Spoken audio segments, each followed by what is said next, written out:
And Harry bleeding money, yes, the crisis-hit pair are literally, well, shall we say, now backed into very much a rather difficult corner.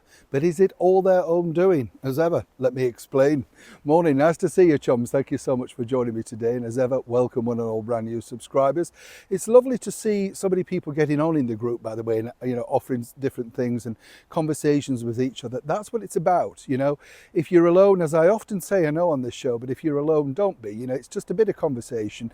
It's a little bit of fun. And thank you, by the way, for your lovely comments regarding the late and great Benny Hill. He still makes you smile, doesn't he?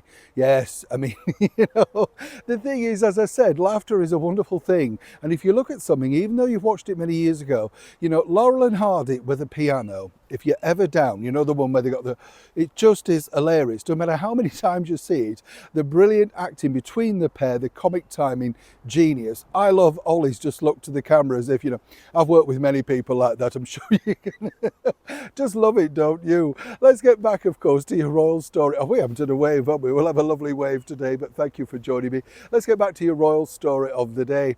Meghan and Harry bleeding money, absolutely. It costs a lot to be a failure. I mean, to be brutally blunt.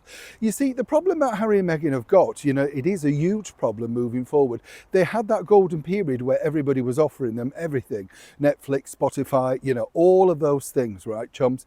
And the thing is, we've all had it. It doesn't matter in our careers. I often say this to the young kids that I work with in television.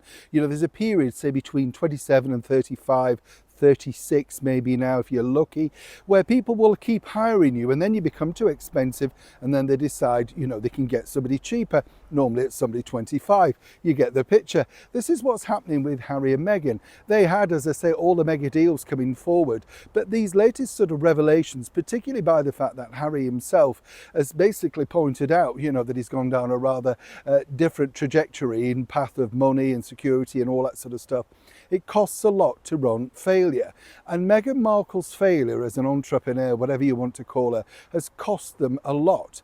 She's put out a few pots of jam, but the whole thing, the video, the crew, all that sort of stuff. With Netflix, it's an interesting thing that not many people realize. You get a budget, right? And you get a budget to make the program. Most commissioners do this, but this is their deal. And then you get a return on the residual of what you've got, if people are watching it. So if it's a great thing like Games of Thrones or something, which is just universally loved. I mean, they are rare things, but Bridgerton might be another thing, stuff like that. You can make a lot of money. There's no money in As Ever with Love, Meghan. There's just no money coming in. But the bigger problem that Harry and Meghan now have, and this is more on him rather than on her, because he's the one that people would actually invest some money in. That's how it goes, chums. That's the deal. And the thing is, if he was willing to do a little bit more, but he's just not that good on camera. We saw that with the German speech. He's monosyllabic. He just he's lost the zing. He was fun, but it's gone. And basically, if he could bring that back, some channels, some people might want to make documentaries with him, Harry's travels, travel logs, that sort of stuff. That's where some money could be. Nowhere near what they need. Costs a lot with security, the house, everything that's ongoing. And bottom line is, their team know, William Morris and Dever know, that the golden days of those deals come tapping on the door, like the better ups and the whatever, the smart things and all that sort of stuff. There's one thing left that Meghan could make money on, and that would be her tell-all book, but she'd have to plummet new depths. And if that's possible, after the twerking video, chums, to get that sort of money coming in. Really what happens is, in the case of these two, their costs are just outstripping the money coming in. And now Harry, truly, according to a source, is panicking. Meghan always believes there's money around the corner. People will invest, they're loved, they're liked, and more importantly, why wouldn't people want to work with them? But you can work with somebody, but does it actually pay?